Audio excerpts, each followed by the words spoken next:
Hey, what's up guys? It's Switchlight Footage here. Before I begin the video, I would like to say something real quick. I guess you could say I'm trying to take this YouTube stuff a little bit more serious.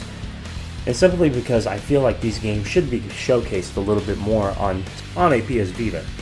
And I know that I personally love seeing PS Vita footage and handheld footage with their actual consoles rather than game capture.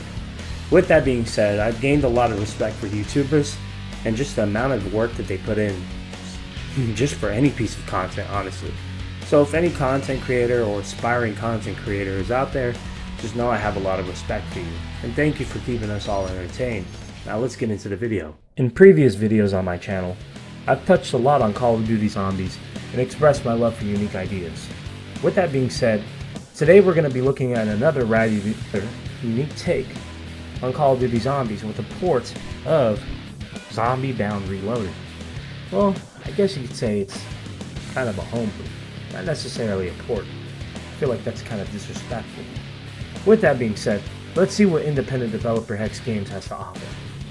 Right off the bat, I think it's in fair manner, and probably a standard by now, not to expect anything groundbreaking by these titles, and rather look at it as a homage to what it's attempting to replicate. I simply don't know what it is about this game that really strikes me, but the fact that it's using an engine that takes advantage of the PS Vita's advanced graphics for the time, well, this is more in line with what I would like to see more from Homebrew attempting to do, to push the PS Vita to its boundaries, and seeing exactly what it's capable of. There's a level in detail in this game that really can put you into awe if you take yourself back to 2011 through 2015.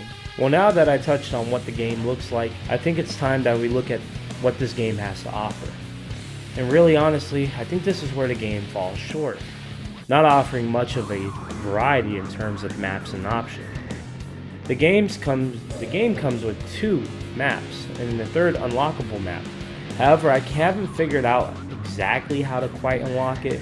I'm not sure if there's a certain round in the game that I have to pass, but I certainly wasn't there if that's the case, or simply it just was not programmed. Nonetheless, I only found one map enjoyable during my run, and that was the abandoned store map, but only for a little while, as controls and the weakness of the gun ultimately held me back.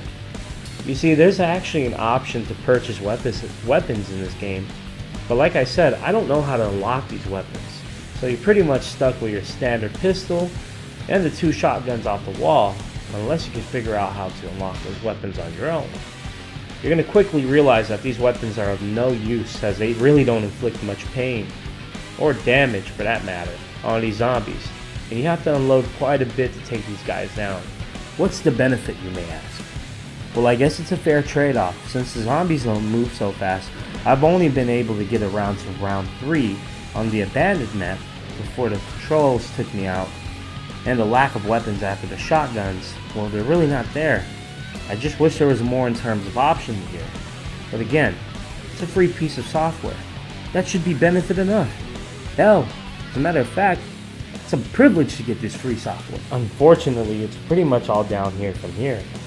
The farmhouse has to be the most frustrating map. Since you start off in a very tiny space, this combined with the fact that you have to unload pretty much everything to take these zombies down, and there's nowhere really to run. Points are pretty hard to come by, especially in round 1. Found myself getting cornered in round 1, and I've only survived up to round 1 in 2 of my playthroughs. I'm not gonna lie, that map is brutal. If anybody's out there that's willing to take on that challenge, get to round 2, hell, show me up, post the link in the comments, and let's run that. Now I know what you're thinking. I suck. I probably do suck. Honestly, I'm not the best player at these games, but that's not gonna keep me from a good action game. And quite personally, first-person shooters are some of those mindless games I go to when I'm looking for fun. But hey, just because you like a different game doesn't mean you're necessarily bad. Maybe you need to learn the controls a little bit more, and maybe that's what's holding me back here. Hell, we can maybe even end the video there, right? Oh, brother, this guy stinks! With that being said, those are my thoughts on Zombie Bound Reloaded, and I have to say it's a pretty competent title for what it is, and I look at it as more of a tech demo of what the PS Vita is capable of. And hopefully we can see more of these updates to this game. and a lot more options being added in the future. I'm hoping support is still there, because unfortunately the last update that this game got was back in 2019. Hey, hopefully this video can spark some type of interest into this game, and I'm hoping so. I'm hoping that more people learn about this game. And honestly, more games on the Vita browser. There's more games than I have fingers on my hands. With that being said, I'm Switchlight Footage, and I want to thank you for watching. Please like, subscribe, let me know your thoughts in the comments.